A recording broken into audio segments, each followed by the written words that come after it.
Last month we asked Policy Voice members to tell us what their thoughts were about what should be in this year's budget. We had well over 1,000 replies, and I went in to see Chancellor of the Exchequer George Osborne last week with my colleagues James Sproul, head of the Policy Unit and Chief Economist, and Stephen Herring, who heads tax for the IOD.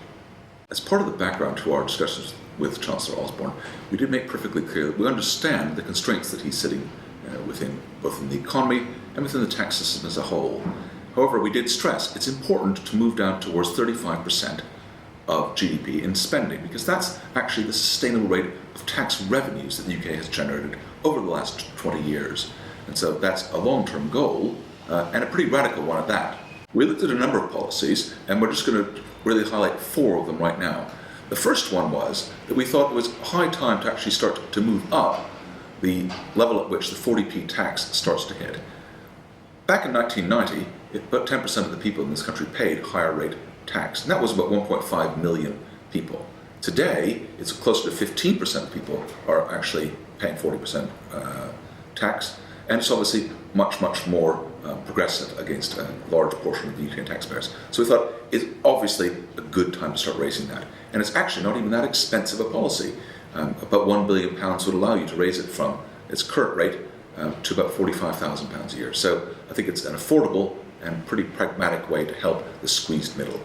The first area on business tax that we think should be a priority for the Chancellor is to look at the tax position of the medium-sized business, the middleweight businesses, as we term them, that a lot of the government's reforms so far have focused upon multinational companies, the larger listed companies, and then at the other end of the spectrum on micro businesses.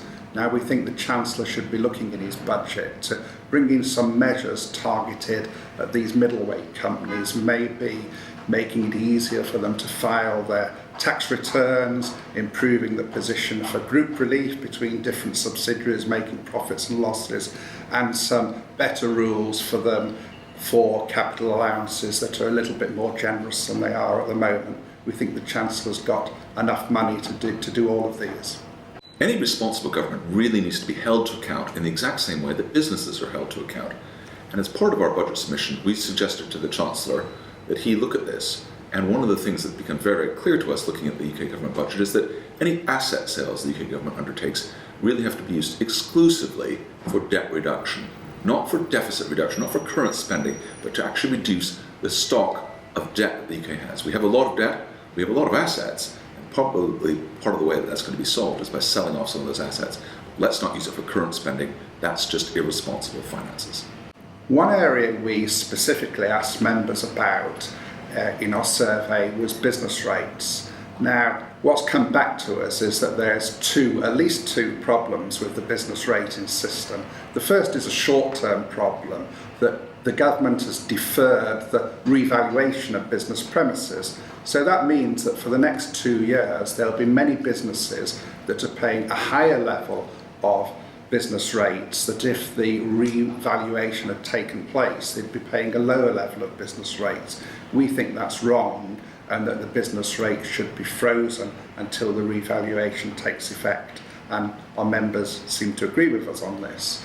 Now, the second area is a more longer-term reform of business rates that recognises that the business dynamics now is not properly aligned to there being a 5-year revaluation.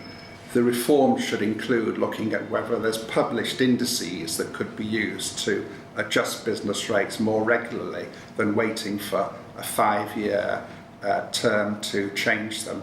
In fact, there are many published indices that would achieve that already, so it's not a costly reform from the point of view of the Treasury.